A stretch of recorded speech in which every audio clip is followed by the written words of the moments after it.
Une raison d'être, c'est une phrase qui exprime en quoi l'entreprise crée de la valeur pour son écosystème. Comment l'entreprise a l'intention d'avoir un impact positif sur l'ensemble de ses parties prenantes. C'est ça une raison d'être. En fait, ça exprime comment l'entreprise va être génératrice de valeur pour les acteurs qui sont autour d'elle. Et ces acteurs, ça peut être évidemment ses parties prenantes comme ses salariés, ses fournisseurs, évidemment ses clients, ses actionnaires, mais aussi, pourquoi pas, le monde vivant. Pourquoi pas la société plus largement. Et donc, la raison d'être, c'est cette expression de cette intention, okay, en une phrase.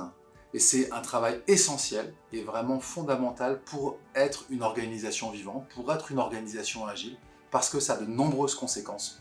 Une fois qu'on l'a faite, ça a de nombreuses conséquences en termes de prise de décision et d'organisation.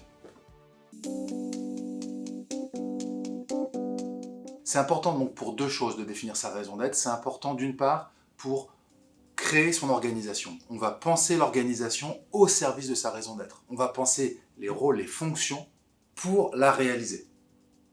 Et donc ça va être le cadre de référence qui va nous aider à penser, mais finalement de quoi on a besoin pour faire ça. Ça c'est la première chose. La deuxième chose, c'est la raison d'être, ça va nous permettre de trancher, de décider. Si dans un codir, vous n'êtes pas d'accord, eh bien vous avez la raison d'être comme point de référence. Finalement, le vrai boss, c'est la raison d'être.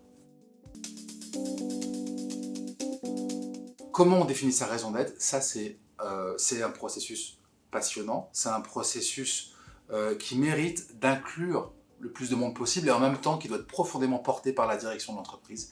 Elle ne peut pas être contre ou mal à l'aise, elle doit être complètement à l'aise, la direction de l'entreprise, avec cette raison d'être, mais en même temps, il y a vraiment de la valeur à le faire à plusieurs. Comment on fait? Eh bien, on peut d'une part le faire de manière collaborative, mais aussi on va le faire en pensant à nos parties prenantes. Finalement, c'est quoi le problème dans leur vie que notre entreprise sur lequel notre entreprise va les aider? Comment est-ce qu'on va les aider à mieux dormir la nuit? Et donc, on va faire un exercice d'empathie.